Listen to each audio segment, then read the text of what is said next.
som. Muito bem. Vamos retomar então. Já são 10:55 e nós temos até meio-dia. Mesmo porque não vai dar para estender após isso, né, Sebastião? Porque nós temos...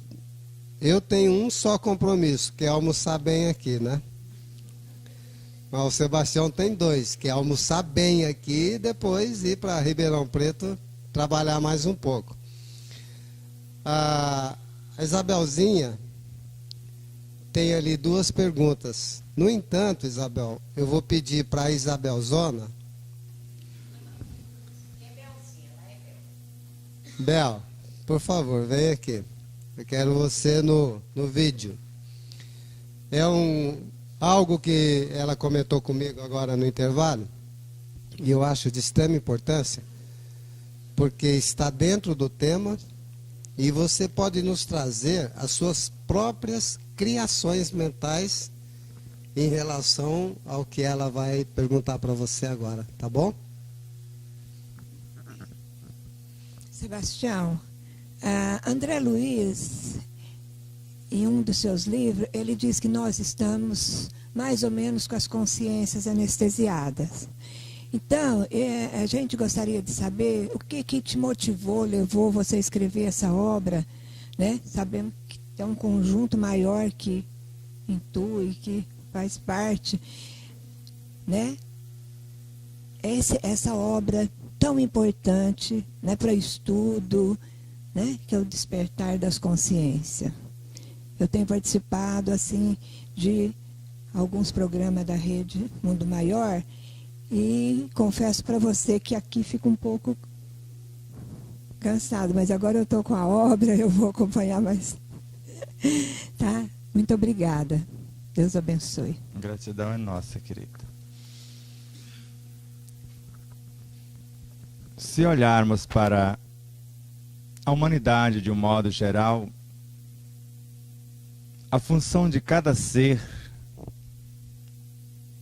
diante das dificuldades ou das provas que escolher a passar, e eu não sei no meu caso se eu esqueci do meu contrato, não li aquelas letras miudinhas, porque no Livro dos Espíritos, na questão 258, narra que nós escolhemos as próprias provas, o próprio roteiro, em linhas gerais. E na questão 558, com 2 objetivos. E Kardec, na pergunta, ele já fala de um objetivo e pergunta qual seria o segundo.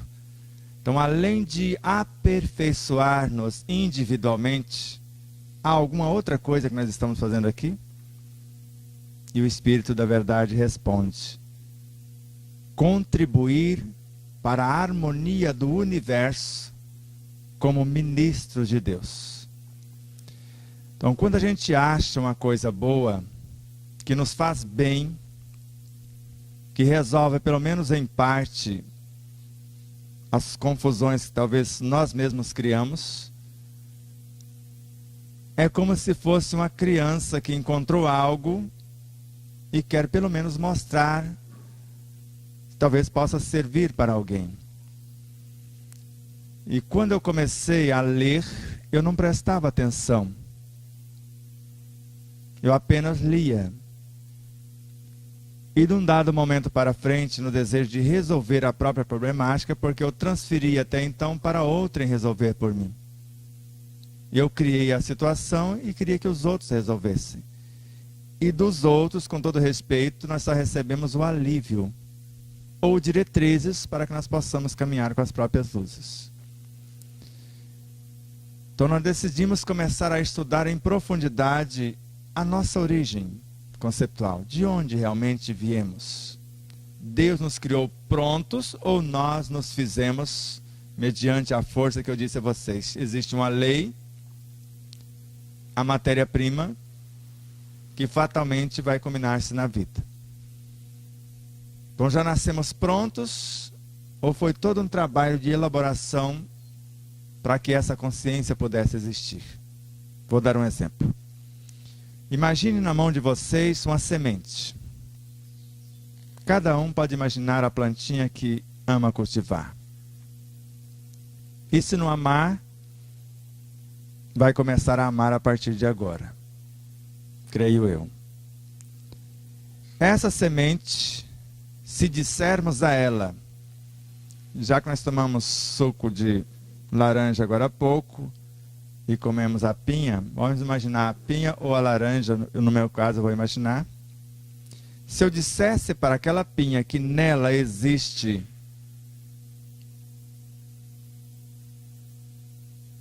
várias, ou para a semente de laranja que nela existe um laranjal, não somente uma laranjeira, será que elas acreditariam? Talvez duvidasse e não aceitasse. Mas só porque nós duvidamos e não aceitamos, deixa de ser verdade que nós somos pequenos deuses e estamos criando uma realidade imensa? Que nesta encarnação, por exemplo, se compararmos a nossa consciência com o pé de laranjeira ou com a pinha, nós somos apenas uma das sementes de uma das pinhas ou de uma das laranjas. Quem está aqui, neste momento, nessa experiência. E esquecemos desse universo de vida que é a nossa consciência, na qual Jesus, o Cristo e o Evangelho existem.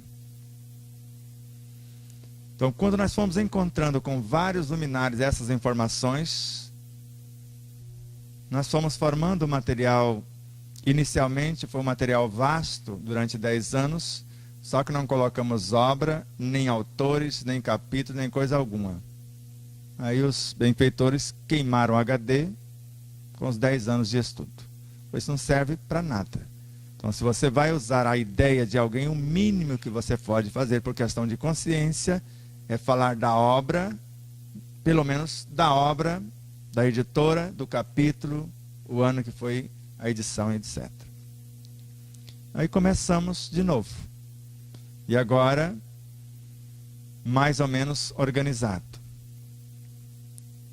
E num dado momento, uma jovem senhora, jovenzinha, 70 e poucos anos, teve um diagnóstico de osteoporose generalizada. E já estávamos estudando, fazendo os exercícios de meditação, de autocura, e ela, em 2 meses, ou em 3 meses, conseguiu reduzir para artroses. Ficou só nas juntas. E em 6 meses recebeu alta. Ela reconstruiu toda a sua estrutura óssea. Então, a jovem Irandi, isso não pode ficar só para nós. E sugeriu a confecção do livro. E eu não sabia a complexidade que é organizar ideias para confeccionar um livro. Mais de 25 anos de estudos, mais de 600 obras analisadas neste e em outros planos. Antes, ou quase simultaneamente, ela sugeriu do lado de cá, eu creio que foi uma lembrança, eu tive um desdobramento, no qual eu estava no ambiente, conversando com o anfitrião, para ver como que nós iríamos conduzir a palestra para ser útil para o meio, para aquelas criaturas. E uma pessoa entra afoita dizendo: Sebastião Camargo acabou de chegar. Falei: essa eu pago para ver, porque eu já estou aqui. Ela não me viu, porque eu estava numa posição que ela abriu a porta, viu só o anfitrião. E quando eu vou lá fora, tinha realmente um carequinha com o mesmo rostinho, com um livro e um relógio na mão. Quando eu aproximei deste ser, que é uma fração da minha própria consciência, um ato instintivo foi ajoelhar e beijar os pés. Eu não resisti, tamanha era o energismo dele. E eu vivia querendo sair da vida, querendo morrer mesmo, só não tinha coragem de cometer o ato insano. Mas se aparecesse a oportunidade de desencarnar, eu apresentava como primeiro da fila. E eu achei que naquele momento ele estava vindo assumir e eu sumi. Ele falou, não é bem isso que eu vim fazer não, está aqui a tarefa, entregou o livro, está aqui o relógio, quer dizer, tempo para concluir isto. E percebi que acima dele tinha alguém mais elevado do que nós dois, observando-nos. E essa entidade acima dele fez a recomendação para um outro ser, para dar certas assistências ao universo biológico, a parte mais grosseira para que eu não pudesse, para que eu não escorregasse na tarefa. E percebi que tinha um outro ser que também era do meu próprio eu abaixo, é o que nos protegia das energias mais densas que coordenavam os elementais. E aí nós começamos a organizar o livro. As notas de rodapé, porque ainda não tínhamos organizado direitinho, deu mais trabalho do que o próprio livro. Gastou quase 8 anos para transformar nesse formato. E só na 7ª edição agora que ele vai estar, tá redondinho, com tudo no lugar. Então foi isso que nos motivou. Com esse conteúdo, tem 36 crianças que vieram ao mundo de mães que não engravidavam. Crianças que nasceram com falhas congênitas em seus corações, que não passaram por nenhuma cirurgia e estão perfeitas. E um incontável número de seres que acreditavam que Deus é punitivo, na lei do karma, como uma coisa inflexível. E se estudarmos a obra de Pietro Baldi, por exemplo, numa obra ele acredita que disparou a flecha aqui, fatalmente ela vai naquela direção. E noutra obra ele fala, pode não ser assim.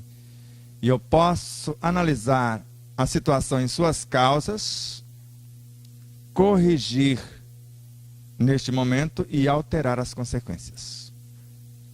Somos de fato autores do nosso destino. O amor de fato cobra a multidão de equívocos, como já dizia Pedro. Porque se Deus não é punitivo, Ele não está cobrando, Ele não é banqueiro, Ele não está cobrando dívida. O que nós precisamos é aprender a lição. Andar com as próprias luzes. Então a intenção do livro é que ele fosse um manual no qual a pessoa pudesse ter noções para acelerar o passo. A Bíblia é para isso. Para nos ensinar a amar. Tudo que ela quer dizer, essa coletânea, que na realidade é 207 livros. Mas nós conhecemos fragmentos de alguns. No caso da protestante só tem 66 fragmentos, né? Isso na católica 73, mas na realidade são 207 livros inteiros. Daria uma enciclopédia enorme. É para nos ensinar a amar. No Espiritismo, o Kardec dizia, a função desse ensino, comentando o Evangelho do Cristo, é colocar isso ao alcance de todos. E o objetivo essencial é nos levar ao encontro do Cristo. E uma vez encontrando, nós não precisamos mais de doutrina. E ele queria que fosse um ambiente neutro, onde todas as mentes livres se convergissem.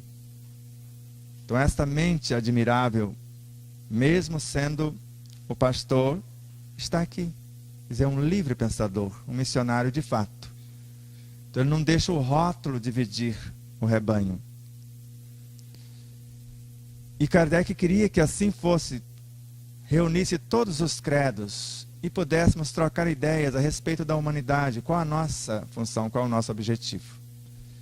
E o livro mostra isso, essa ideia universal.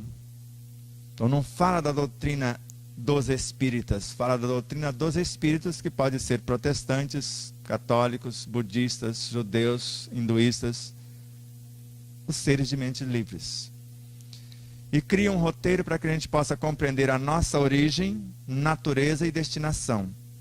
E ao mesmo tempo um manual de autocura.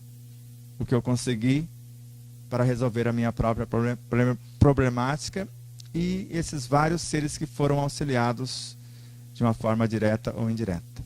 Não sei se confundi mais do que eu expliquei, mas a intenção do livro foi esta.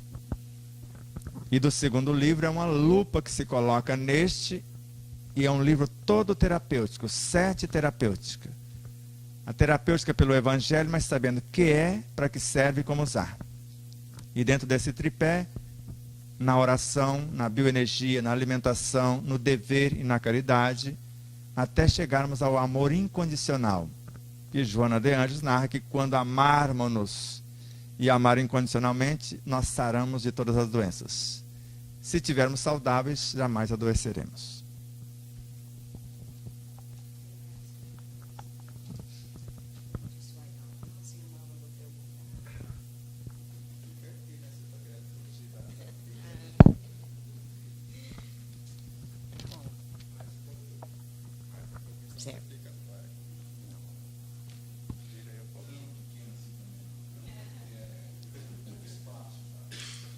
Bom, a primeira pergunta, como entender a luz da doutrina espírita? A citação, eu vou, mas voltarei. Foi Jesus, né? Sendo que sabemos que jamais ele se foi. Isso é bem interessante. E vamos colocar um paralelo entre Jesus e nós também, que somos pequenos cristos. Quem é que estava indo e quem é que não saiu? Quem estava indo é Jesus. Quem não saiu daqui foi o Cristo. Você explicou ontem, né? Exato. O Cristo é a consciência que tem o planeta como corpo. E Jesus é uma fração dessa consciência que diminuiu de tal forma que ficou do nosso tamanho. Imagine o tamanho do Cristo que governa o planeta. Imagina o tamanho de Jesus que ficou com a mesma roupagem, parecidinho para conversar conosco. Imagine vocês só como o tamanho que estão. Um corpo físico, com a mente, com a consciência. Imagine vocês criando um hormônio e enviando ele lá para uma parte do corpo para conversar com aquelas células. Esse é o Jesus de vocês. Vocês criou um estado de consciência que pode ser ternura, compaixão, e transformou em hormônio e foi lá naquele setor para falar para aquele setor endireitar suas veredas, voltar ao estado de harmonia. É o que nós vemos. Então, quem não saiu e não sairá, o Cristo. Mas Jesus, como uma fração deste, como um hormônio que criamos, ele pode estar uma hora no joelho e dizer para o joelho, por agora eu preciso ir. Eu vou ali para o fêmur fazer uma coisa. O Cristo que coordena o corpo inteiro não saiu. Mas esse pequeno Jesus, que é um hormônio, pode vir lá no final aqui do fêmur e reconstruir essa estrutura, por exemplo. Ficou confuso? E além disso, é uma essência, para mim, eu coloquei no livro, que nutre e norteia a nossa consciência. Eu falo sem medo de me equivocar. Se fosse possível o Cristo sair de nós, a gente desintegraria instantaneamente. Se ele tirasse a sua ação amorosa, que é essa lei que aglutina as partículas para formar a individualidade, a gente desmancharia. Mas como acredito que ele nunca fará isso, porque nenhuma das ovelhas que meu pai me confiou se perderá, eu sou bom pastor e conheço as minhas, então jamais nos abandonarão. Então não corremos esse risco de... Ficou bem claro ontem, né? As imagens, a sua explicação. Eu nunca tinha pensado nisso. Eu acho que a maioria de nós. Então, com aquela explicação que você deu ontem lá, ficou bem claro. Põe o microfone na boca aí. Então, com a explicação de ontem, né, na palestra, ficou bem claro. Existem vários Cristos. Vários Cristos e, né, eu não havia pensado nisso. Por isso que é importante. Porque quando a gente fala de assistir Cristo as palestras, cósmico, né? Cristo cósmico, quem governa uma dimensão cósmica, e dentro dela os universos são infinitos. Já imaginou o tamanho de um universo? Tem de 120 a 200 bilhões de galáxias multiplicadas por 10, segundo a ciência hoje. Só num universo.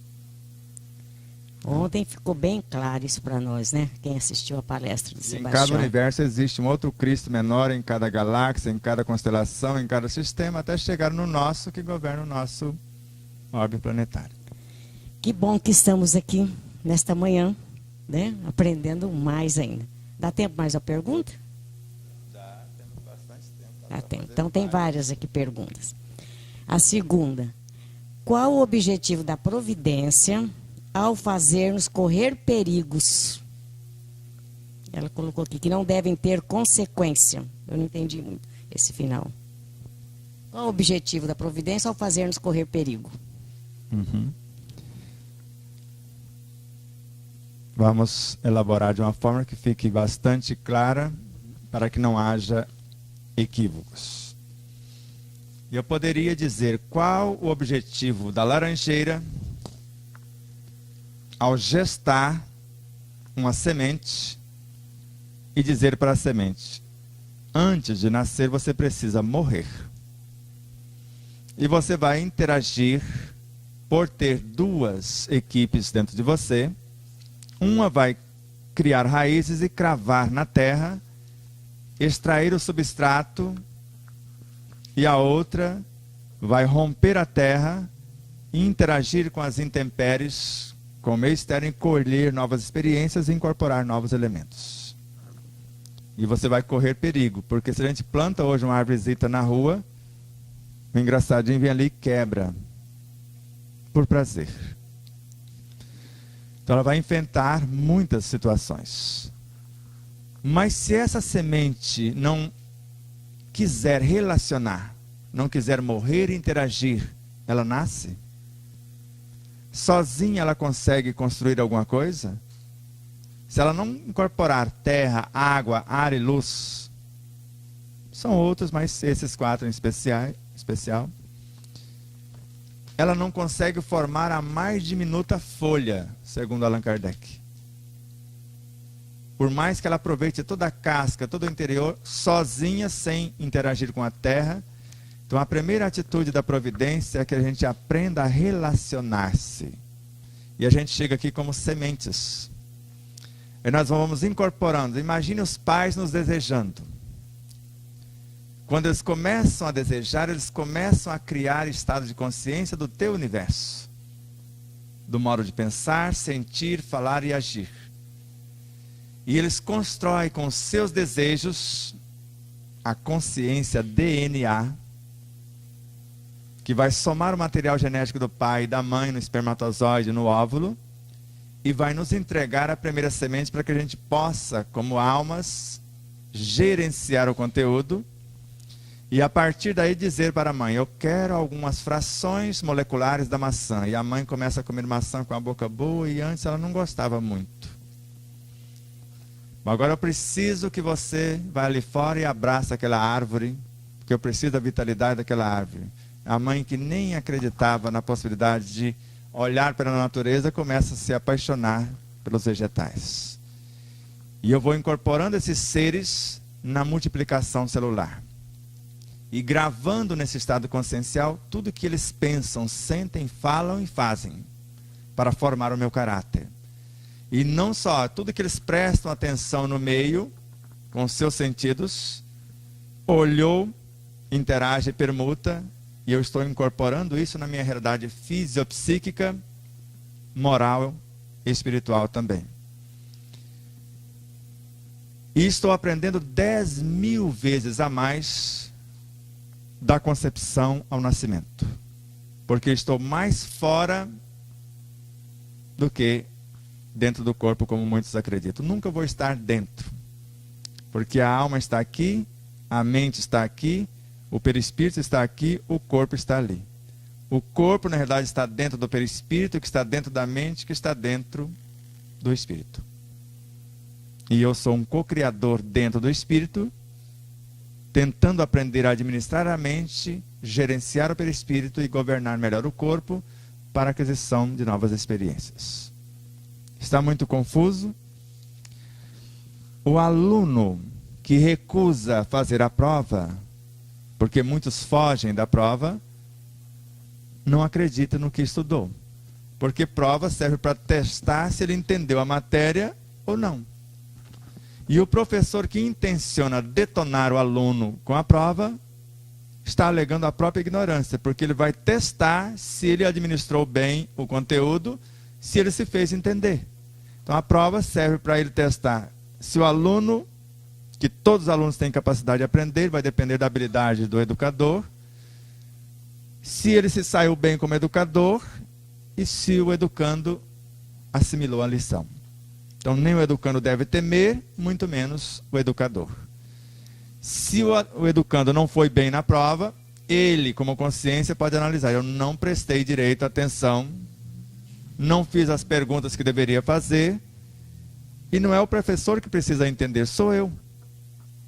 Porque não é ele que vai precisar entender matemática quando ele precisar fazer um cálculo de uma situação que, se ele errar 1 milímetro, ele cai no abismo. Não é ele que vai precisar entender de química quando ele tiver alguma coisa lesada no teu corpo para compor um átomo com um modo de pensar. De física para entender um mecanismo disso, o entrelaçamento das estruturas subatômicas para construir o tecido novo que ele pretende. Não é o professor que vai precisar de fato entender em profundidade a biologia na hora que ele quiser trabalhar na reconstrução do seu corpo. Então, quando entendermos, como está na questão 560 do Livro dos Espíritos, quando Allan Kardec pergunta, há ocupação para cada espírito? Sim. Todos nós vamos aprender todas as lições, gradativamente em todas as partes do universo, até chegar ao estado de presidir todas as coisas.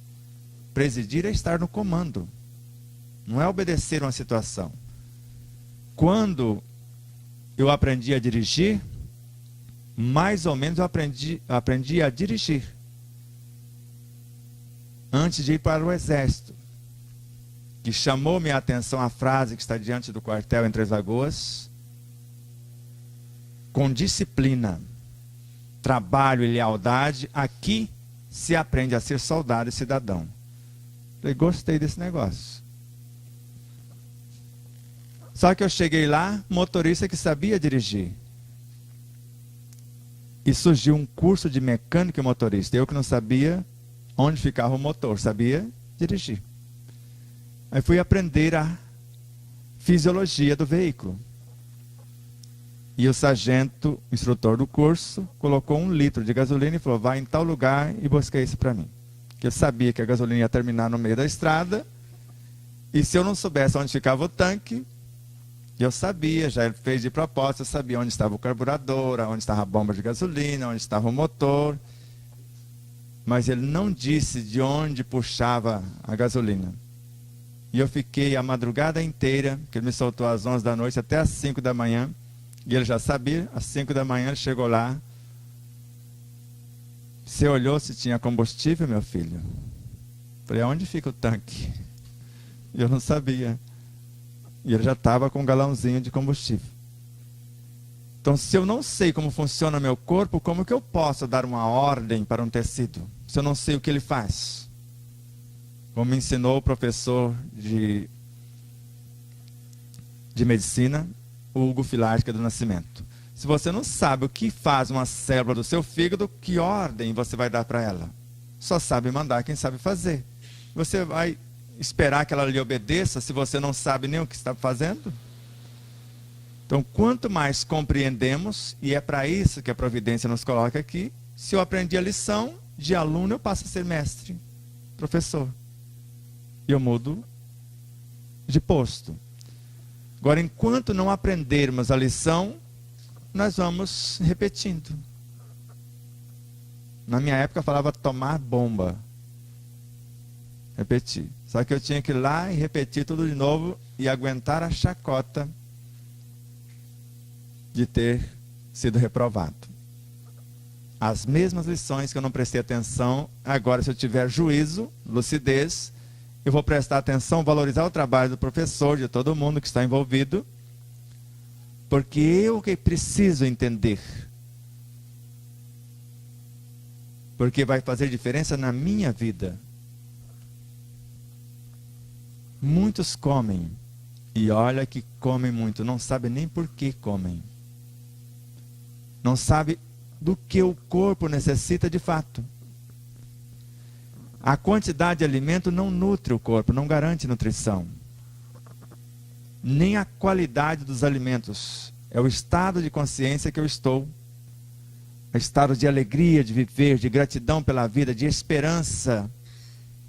É que vai fazer a diferença. E estar presente, eu estou comendo. Eu estou aqui inteiro. Não é estar o corpo aqui e a cabeça em outro lugar. Então, na realidade, Deus coloca os aparentes perigos em nossas vidas para ver qual a postura. O que eu já aprendi para me defender. A cobra nunca intenciona agredir ninguém. Ela materializa o energismo primário da mente em desalinho e transforma em veneno. Para quê? Para anestesiar a sua presa, o seu almoço, para que ele não sinta dor ao morrer e ser comido. E para outro mecanismo, para que ele não mexa, para não arranhá-la se estiver sendo engolido. Agora, se alguém ameaça o seu espaço, ela vai lá e fala, eu estou aqui, aqui é meu espaço. Então eu vou esticar. Se eu alcançar você, você está invadindo meu espaço. E se eu alcançar, eu te dou uma mordidinha e coloco um pouquinho do seu veneno, porque eu extraí de vocês, para vocês provar o próprio veneno. E o antídoto está no próprio veneno, que nós vamos colocar no corpo de um cavalo. Fico às vezes até com uma certa pena do cavalo, mas é um sacerdócio para ele, para que o anticorpo possa, ou o antídoto ser desenvolvido através da estrutura magnífica do laboratório do cavalo, e depois vai ser colhido o sangue e transformado no soro antiofídico. Eu já fiz confusão demais, não fiz? Então tá bom.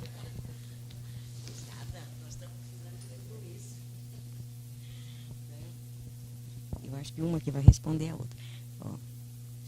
Como podemos iniciar o processo de harmonização num mundo tão corrido e de grandes desafios?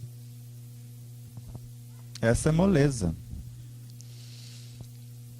Sócrates, num dado momento, segundo narra alguns amigos, ele estava meditando. E de repente chega um dos seus pupilos, meio apressado, meio afoito, mestre, mestre. E ele fala, como ousa perturbar o meu silêncio? Mas eu quero te contar uma coisa. Já passou pelo crivo da razão, pelas 3 peneiras? O que é isto? Antes de me dizer o que você vai dizer é verdade? Ah, isso eu não sei. Me falaram, porque era uma fofoca. E se for verdade, é bom para mim, e eu posso dividir com o outro, vai ser bom para o outro? Ah, isso não é. Porque era uma fofoca das grandes.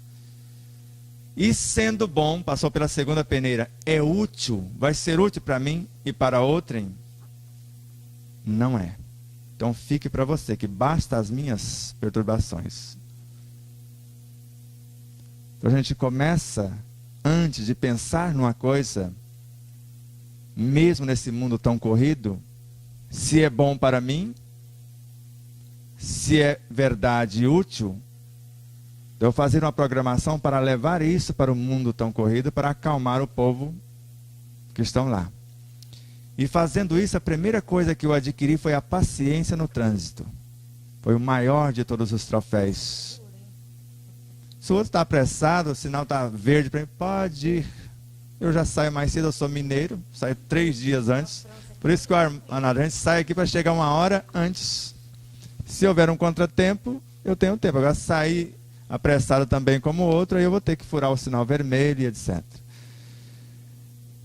Então eu construo um ambiente de paz, de equilíbrio em mim. E se eu estiver em harmonia, eu dou o direito do outro ser desequilibrado se ele quiser, que é o que eu ia dizer com Joana de Anjos agora há pouco e acabei esquecendo.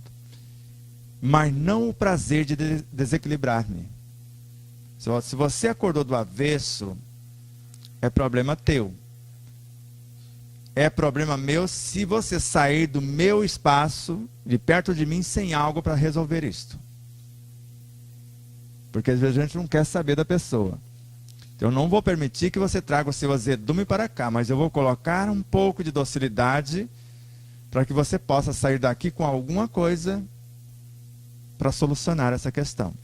Não posso fazer por você, porque quem construiu a desarmonia foi você. Mas eu posso colocar uma luzinha de harmonia que eu construí em mim, para que você possa sentir o sabor do que é e como fazer. Está mais ou menos claro?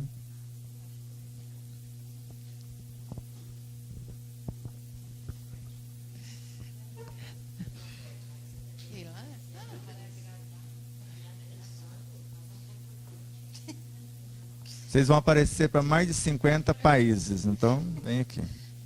Sebastião, voltando àquela pergunta a respeito de não tomar bomba, né? Não ter que repetir a lição. Então, fica um questionamento dentro do nosso coração, dentro do lar, né? É a convivência mais próxima mesmo, né? Um limite entre o dever de corrigir e o perdoar, sabe? É um conflito. Você poderia falar alguma coisa a respeito? Podemos tentar. Então vamos ver.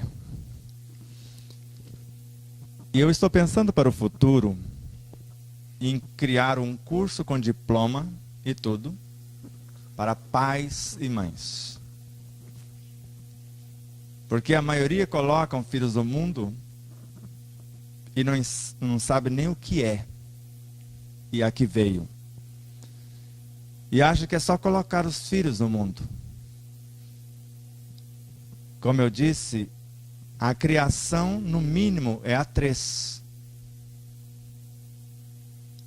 Nós ajudamos o filho a criar um modelo organizador biológico, que é energético, antes da concepção física, segundo André Luiz, em Missionários da Luz, no capítulo 13.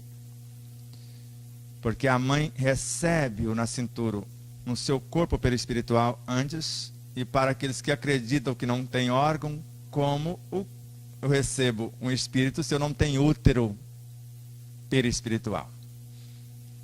E só mais tarde, após o ato físico no sexo, que vai haver no útero físico, que é uma cópia do útero perispiritual, o processo da concepção.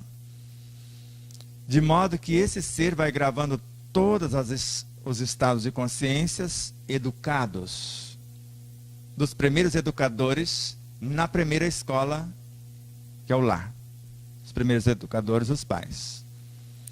Se eles não fizerem esse trabalho consciente na gestação, ainda há uma possibilidade, segundo o Dr. Sérgio Felipe de Oliveira, que além de ser pai, doutor e mestre, professor universitário. Se ensinarmos aos nossos filhos de 0 a 3 anos só a respeito de Deus e de trabalho, segundo ele, pode soltar que não erra o caminho. Agora, se eu fui um filho deseducado para com os meus pais, como que eu posso ser um bom pai para os meus filhos? Por isso que quando perguntaram a Napoleão, quando começa a educação de um filho? 20 anos antes deles nascerem. Eu não me preparo como mãe, como pai, para conceber. E depois ele assoma, como o doutor José Raul Teixeira falou isso em Vitória da Conquista, o pai e a mãe cria a expectativa do filho.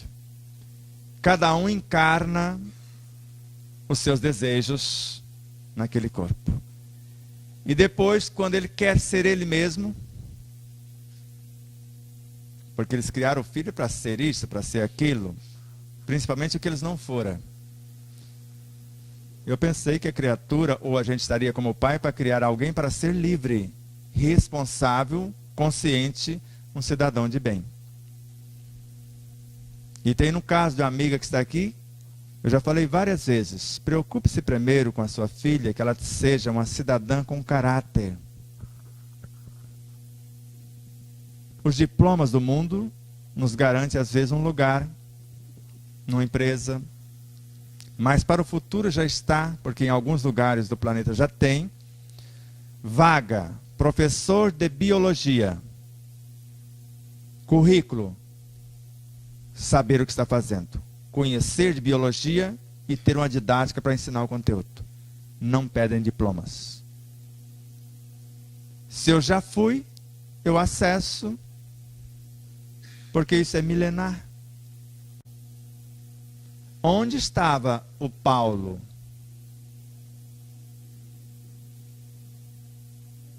De Tarso.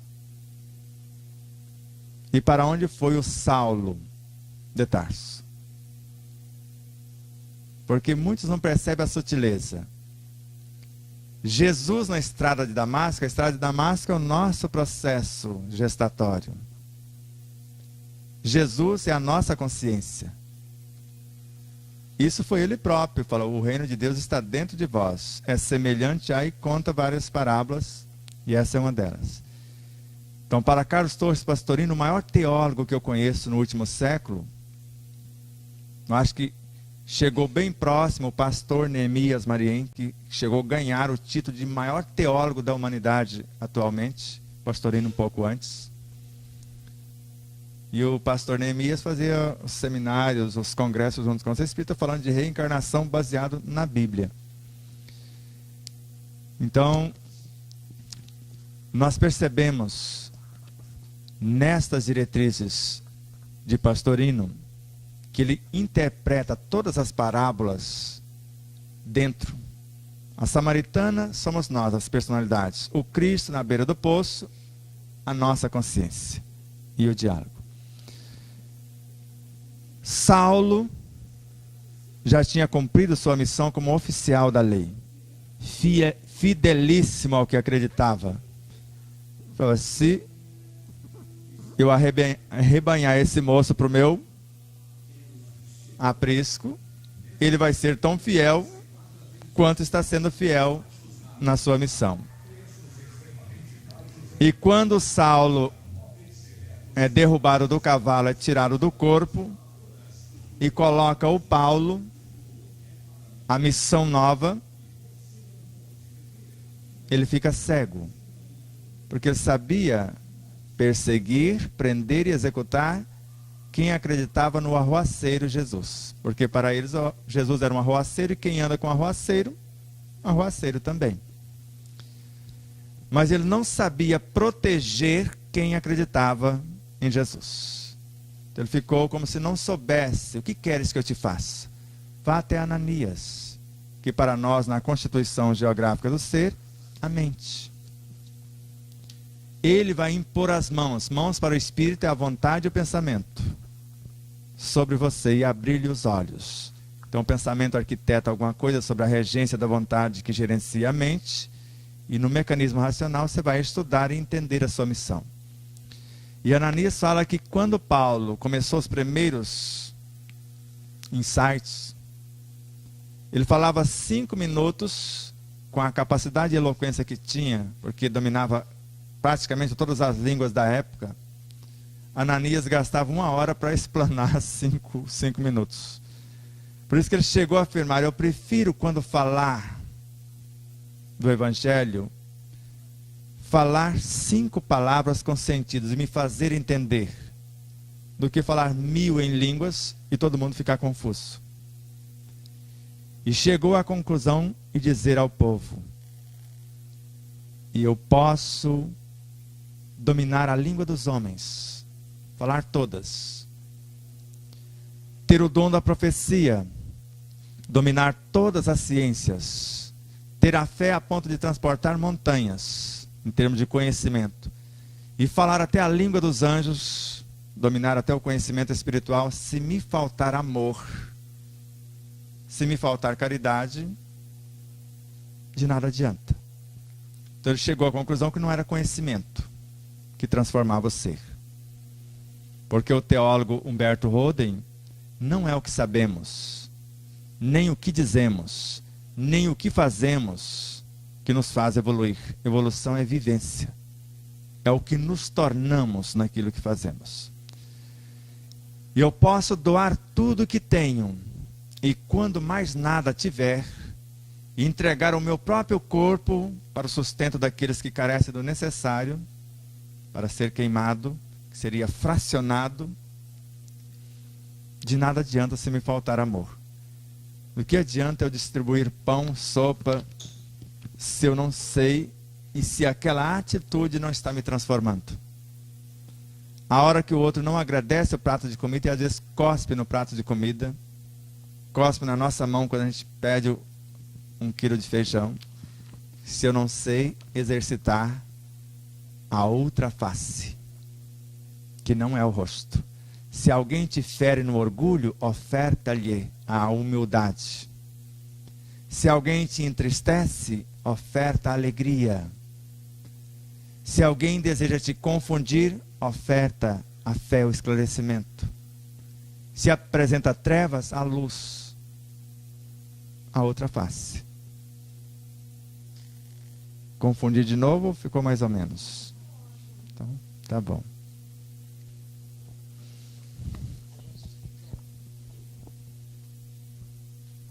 Sou pequenininha no tamanho, mas pequenininha também no conhecimento.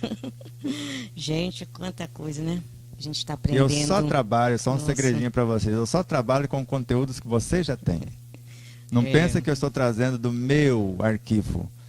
A primeira coisa, quando vocês fazem a pergunta, eu busco do universo de vocês. Eu só estou bebendo da fonte de vocês e acrescentando isso no meu arquivo. Não pensa que esse conhecimento é meu, é nosso, é cósmico. Então vamos à pergunta. As crises de labirintite é um estado de consciência emocional desarmonizada?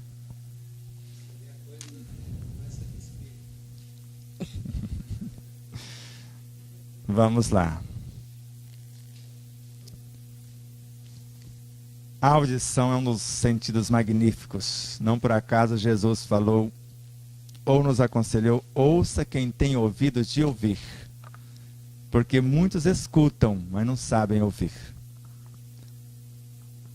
A parte da orelha forma um cone para captar as vibrações da harmonia que transformou-se em sons por conta do ar que a traz. Mas se eu não tiver tímpanos educados para censurar o que não deve ser trazido para dentro, eu vou fazer como muitos fazem. Entra aqui e sai ali. Só que se sair ali já me arrebentou inteirinho. E eu preciso censurar aqui e trazer harmonia para dentro de mim.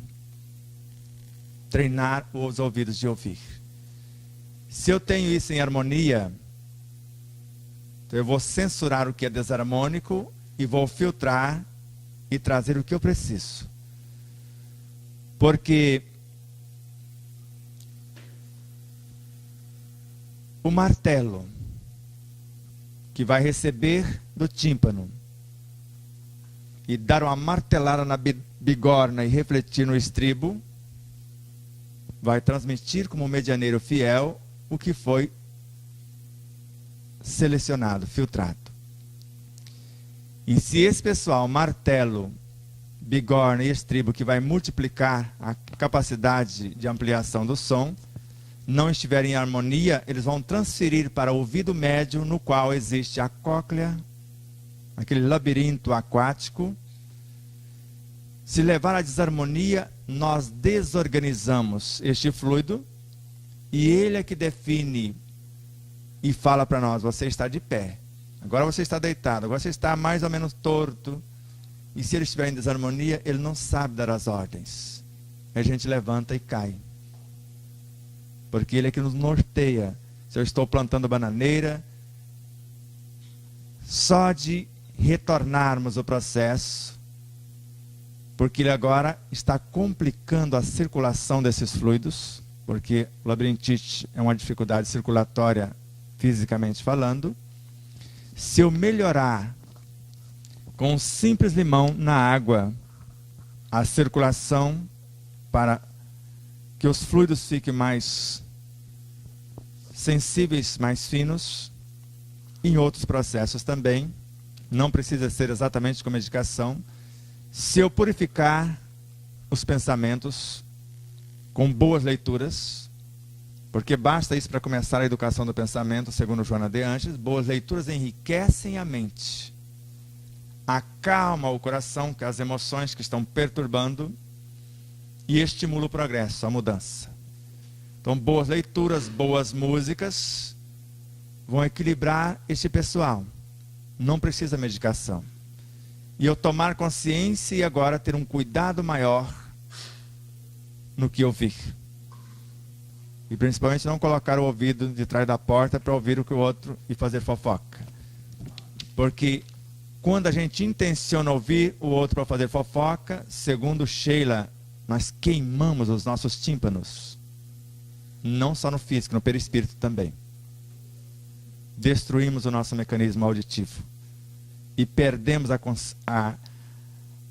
conexão com a nossa própria consciência e não mais a escutamos.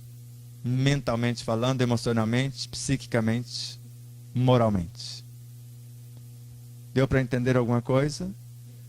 Então, boas leituras, boas músicas, as orações, tudo são músicas. E o selecionar. Eu gostaria que alguém estivesse falando isso de mim? Quem comenta o mal contribui para a sua expansão. O mal não merece comentário em tempo algum. Então eu já vou censurar aqui. Porque quando eu falo, eu estou comprometendo a minha própria integridade. Porque eu estou materializando o que penso e sinto. E a palavra, uma vez disparada, segundo Allan Kardec, ninguém mais muda a direção. E depois nós vamos ter que correr atrás do prejuízo, consertar o desastre. Nós podemos matar uma vida, a pessoa desistir da vida com a palavra mal colocada. Ou tirá-la do abismo com a palavra bem conduzida, amorosa. Acho que é suficiente.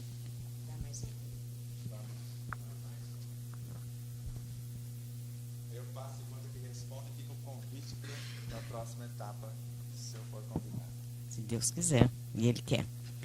Conseguimos, através de nossas criações mentais, estruturar as moléculas da água, resolver o processo de cura do corpo físico. Isso justifica a frase que encontramos no Evangelho: sois deuses. Exatamente isto. E vocês vão ver isso do começo do livro até o final. Quando eu estou intencionando magnetizar a água para alguém, eu estou pensando, não estou? Eu estou desejando alguma coisa nobre, então eu estou sentindo o que penso, qualificando o que eu estou pensando. E se eu intenciono mudar a estrutura da água, é justo imaginar que meu pensamento vai chegar na estrutura íntima da água. Só que para chegar lá, ele passou pela mente, por todo o universo perispiritual, psíquico, emocional, mergulhar no corpo físico, ir até o interior da célula, no plasma e no DNA, reconfigurar tudo, só depois o plasma de minhas células, como o meu magnetismo, vai interagir com a água. Então eu já fiz no meu corpo o que eu intenciono fazer para o outro. E basta meio segundo para fazer isto, mudar a estrutura da água.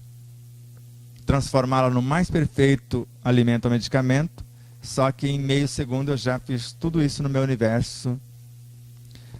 Agora, vaso sujo, suja a água. Se a mente não estiver, pelo menos, intencionando algo harmônico, porque eu costumo dizer, se eu não tenho algo para doar para vocês, se intenciono ter, Jesus estará atendendo 2 pelo preço de 1. Ele atende a mim para que eu me equilibre, para que eu possa ter o que ofertar a vocês. Isso é dando que se recebe. Então eu quero ofertar algo nobre, então eu estou construindo esse algo nobre, para depois, na sequência, ofertar para vocês. Ficou mais ou menos claro? Então, em fazendo isso, nós estamos aprimorando o nosso próprio potencial de doação, curando-nos a nós próprios e contribuindo para a harmonia do contexto. Porque uma simples gota d'água tem mais de 9 trilhões de átomos. E uma gota d'água, segundo Gibran, Khalil Gibran, tem tudo que existe nos oceanos.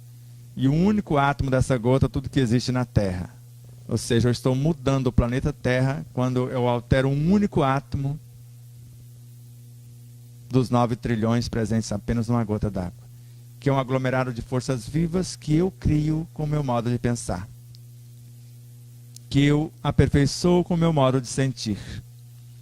Que eu semeio na consciência alheia com o meu modo de falar. E cultivo o seu processo de florescência e frutescência com o meu modo de agir. Gratidão profunda por este momento de luz, por esse ambiente de paz. Eu deixaria aquele pouquinho de tempo para a gente fazer um exercício, mas se tiver mais alguma pergunta, podemos fazer? Podemos. Muitos autores afirmam, principalmente o nosso mestre, modelo e guia, Jesus, se mudarmos o nosso universo, mudaremos o mundo. Ou façamos em nós as reformas que desejamos que aconteça no mundo. Joana de Ângeles, como missionária e fiel seguidora do Cristo, que entregou a sua vida para ser queimada por amor a Ele, para não negá-lo, como Joana de Cusa, e continuou fiel, principalmente na sua última etapa como Joana Angélica, na época da dependência do Brasil. Ela foi atravessada por uma baioneta, porque os soldados queriam invadir o convento para estrupar as suas pupilas. Só se passar por cima do meu cadáver. E eles passaram por cima do seu cadáver. Mas não negou a sua crença. Se um elemento, só um, se erguer em oração para Deus, que é um processo de transformação íntima e ao mesmo tempo de entrega ao Cristo, que eu estou me apresentando para o trabalho, se um só fizer isso, ergue consigo a humanidade inteira. Então vamos imaginar a humanidade lá fora e vamos construí-la em nós. Vamos imaginar, como André Luiz nos ensina, a mente como o Palácio do Planalto, em nosso Brasil, por exemplo. Que deveria ser o coração do mundo, a pátria do Evangelho. O coração já tem a forma. A pátria do Evangelho, parece que o Evangelho está um pouco longe, mas estamos tentando construir. Os ministérios, como centros de força, os chakras, por meio dos quais canalizamos o energismo para distribuir.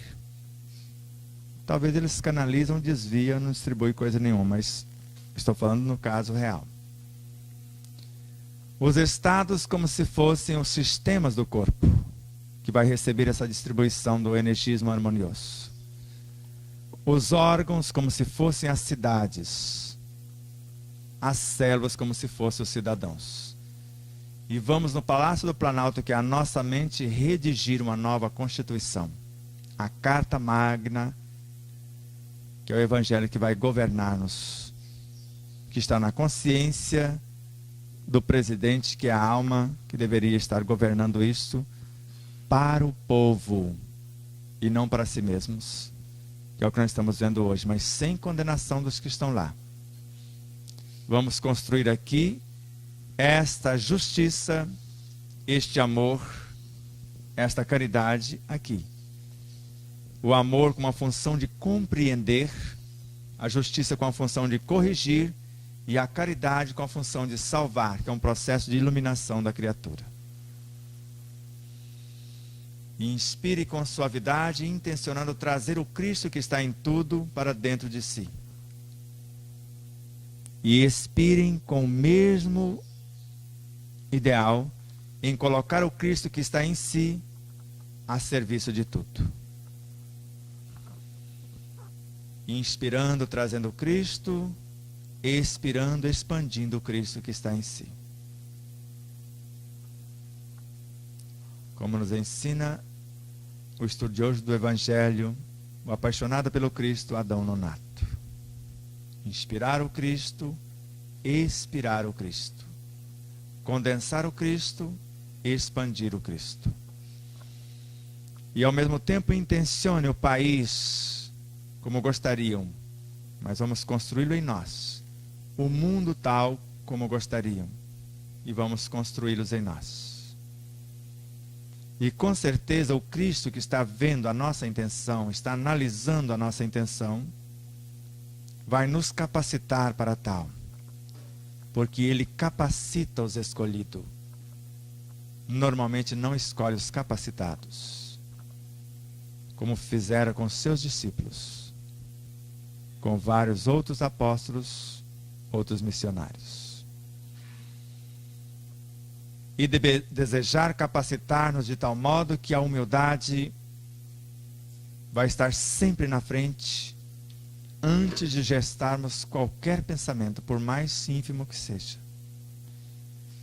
Que a sinceridade de construir em nós o que desejamos fora, vai ser a tônica de nossa criação. E a fidelidade na aplicação das suas diretrizes inspirativas, intuitivas, que nós fatalmente receberemos por esta humildade e sinceridade, para, com a fidelidade devida, de não negá-lo em coisa alguma, em momento algum, morrer se preciso for, matar nunca, dizia o missionário do Cristo. Inspirem, sinta o Cristo pulsar em cada partícula celular, em cada subdivisão dessa célula, no órgão, no tecido, nos sistemas, no corpo como um todo, no universo perispiritual, que se compõe de instintos, sensações, emoções, sentimentos, inteligências, intelectiva, emotiva, espiritual. Sinta a unidade harmônica, a solidariedade operante, a caridade para consigo no processo de autoiluminação, a caridade para com o outro no processo de exemplificação, para que ele possa iluminar por sua vez os seus próprios caminhos, com as luzes crísticas que já estão na sua consciência, mas tendo-me como referencial, se for o caso, porque já sou um com o Cristo, para que ele seja um com ele por sua vez. Sigam-me vós, como dizia Paulo, porque eu já sou igual a ele. Sede vós iguais a mim. Já não sou mais eu quem vive, é o Cristo que vive em mim. E o verdadeiro homem de bem é aquele que pratica a lei de justiça, amor e caridade na sua maior pureza. Ele interroga a sua consciência sobre seus próprios atos, para ver se não violou essa lei, se não fez o mal e se fez todo o bem que podia, se não negligenciou voluntariamente nenhuma ocasião de ser útil, se ninguém tem o que queixar-se dele e se fez a outra em tudo que gostaria que ele fizesse. Esse é apenas um dos parágrafos do maior tratado de saúde integral, de consciência lúcida, porque no ambiente onde haja lucidez, harmonia e o cultivo de valores morais, na vivência do Evangelho, jamais os chamados obsessores ou qualquer energia perturbadora entrará. Que Deus nos abençoe, que o Cristo nos ilumine E o seu evangelho como bússola, como caminho da verdade, da vida, seja sempre a luz que nos permeia, que nos ilumine e direciona a conduta como ser, que iniciou como sal da terra, que está a caminho de ser a luz do mundo. Brilhemos nossa luz. Que assim seja.